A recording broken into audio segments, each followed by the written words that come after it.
Pattern day trader is a term defined by FINRA to describe a stock market trader who executes 4-day trades in 5 business days in a margin account, provided the number of day trades are more than 6% of the customer's total trading activity for that same 5-day period.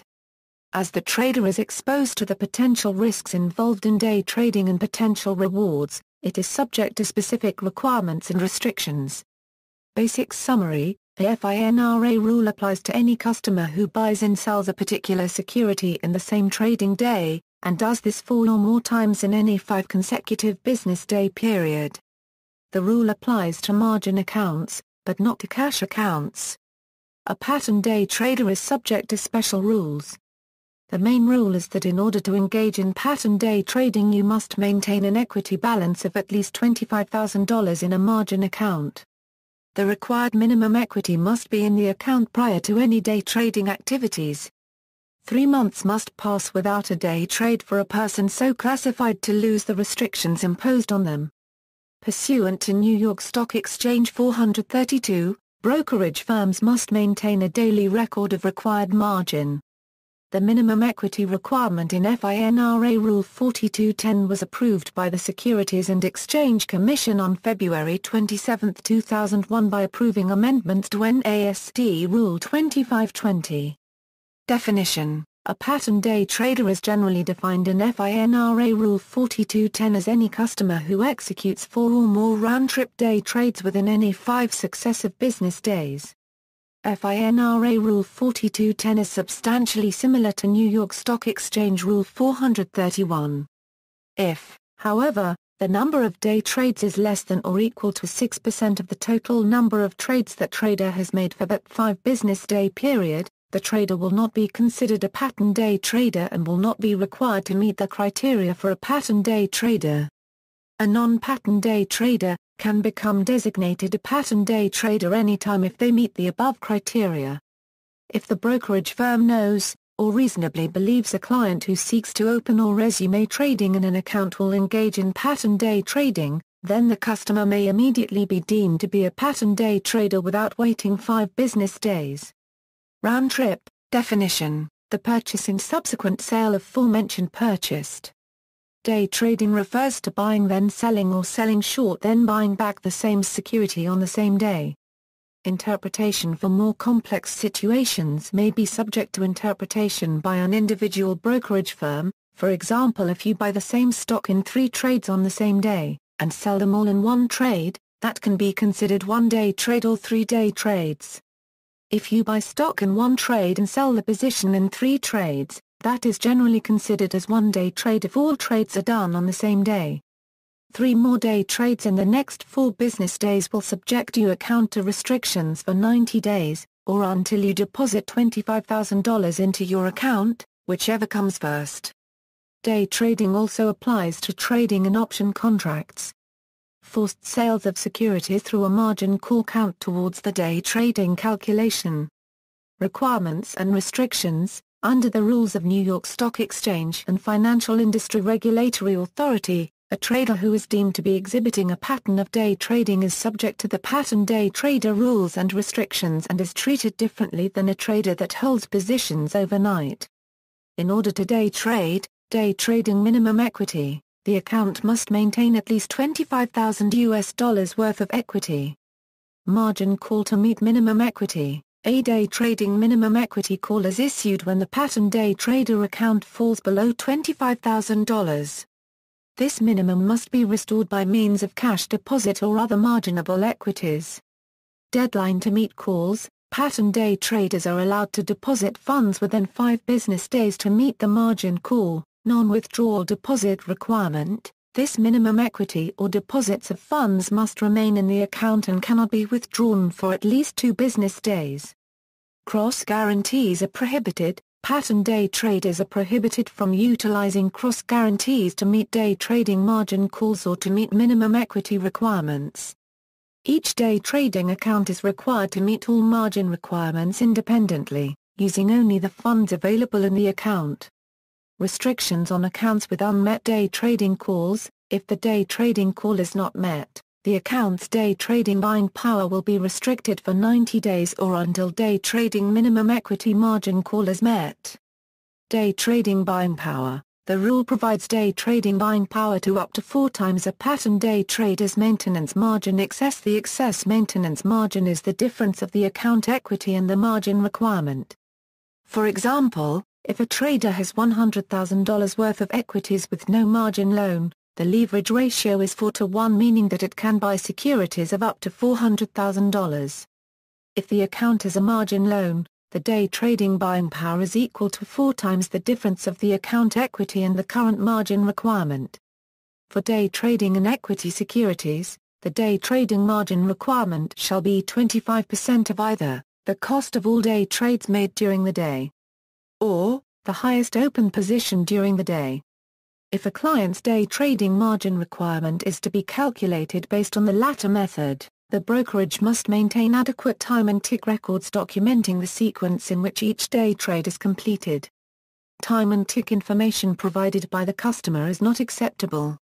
Day trading and cash accounts. The pattern day trading rule regulates the use of margin and is defined only for margin accounts.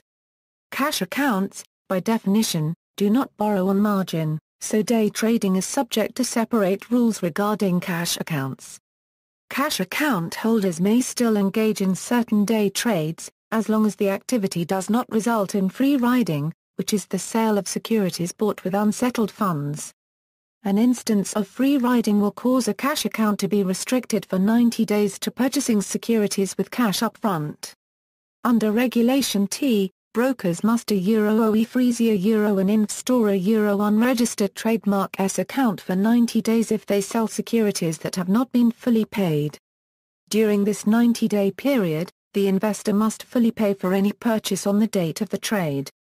History, requirements for the entry of day trading orders by means of pattern day trader amendments. On February 27, 2001, the Securities and Exchange Commission approved amendments to NASD Rule 2520 relating to margin requirements for day traders. The NASD amendments to Rule 2520 became effective on September 28, 2001, while the New York Stock Exchange amendments to Rule 431, which are substantially similar, information memo from New York Stock Exchange became effective August 27, 2001. Effective December 2, 2010, the NASD rule was revised, renumbered and incorporated into the FINRA rulebook. FINRA was formed by the merger of NASD regulation and New York Stock Exchange regulation in July 2007. The SEC approved the formation of FINRA as a new SRO to be a successor to NASD regulation and the enforcement and arbitration functions of the New York Stock Exchange. The Financial Industry Regulatory Authority is also known as FINRA. Rationale: while all investments have some inherent level of risk, day trading is considered by the SEC to have significantly higher risk than buy and hold strategies. The Securities and Exchange Commission approved amendments to self-regulatory organization rules to address the intraday risks associated with customers conducting day trading. The rule amendments require that equity and maintenance margin be deposited and maintained in customer accounts that engage in a pattern of day trading in amounts sufficient to support the risks associated with such trading activities. The SEC believes that people whose account equity is less than $25,000 may represent less sophisticated traders, who may be more or less able to handle the losses that may be associated with day trades. This is along a similar line of reasoning that hedge fund investors typically must have a net worth in excess of $1 million. In other words, the SEC uses the account size of the trader as a measure of the sophistication of the trader. This rule essentially works to restrict less sophisticated traders from day trading by disabling the trader's ability to continue to engage in day trading activities unless they have sufficient assets on deposit in the account. One argument made by opponents of the rule is that the requirement is governmental paternalism, and anti-competitive in a sense that it puts the government in the position of protecting investors' traders from themselves, thus hindering the ideals of the free markets. Consequently, It is also seen to obstruct the efficiency of markets by unfairly forcing small retail investors to use bulge bracket firms to invest trade on their behalf, thereby protecting the commissions bulge bracket firms earn on their retail businesses. Another argument made by opponents is that the rule may, in some circumstances, increase a trader's risk. For example, a trader may use 3-day trades, and then enter a fourth position to hold overnight. If unexpected news causes the security to rapidly decrease in price, the trader is presented with two choices. One choice would be to continue to hold the stock overnight, and risk a large loss of capital. The other choice would be to close the position, protecting his capital, and fall under the day trading rule, as this would now be a fourth-day trade within the period. Of course, if the trader is aware of this well-known rule, he should not open the fourth position unless he or she intends to hold it overnight.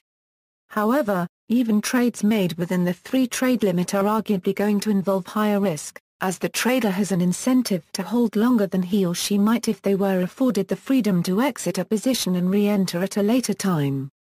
In this sense, a strong argument can be made that the rule increases the trader's likelihood of incurring extra risk to make his trades fit within his or her allotted 3-day trades per 5 days unless the investor has substantial capital.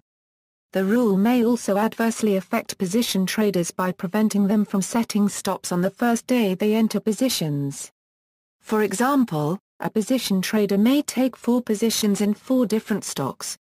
To protect his capital, he may set stop orders on each position.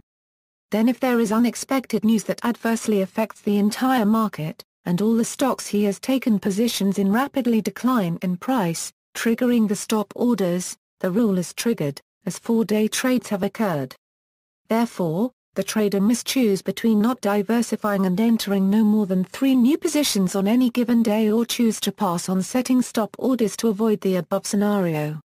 Such a decision may also increase the risk to higher levels than it would be present if the 4-trade rule were not being imposed. References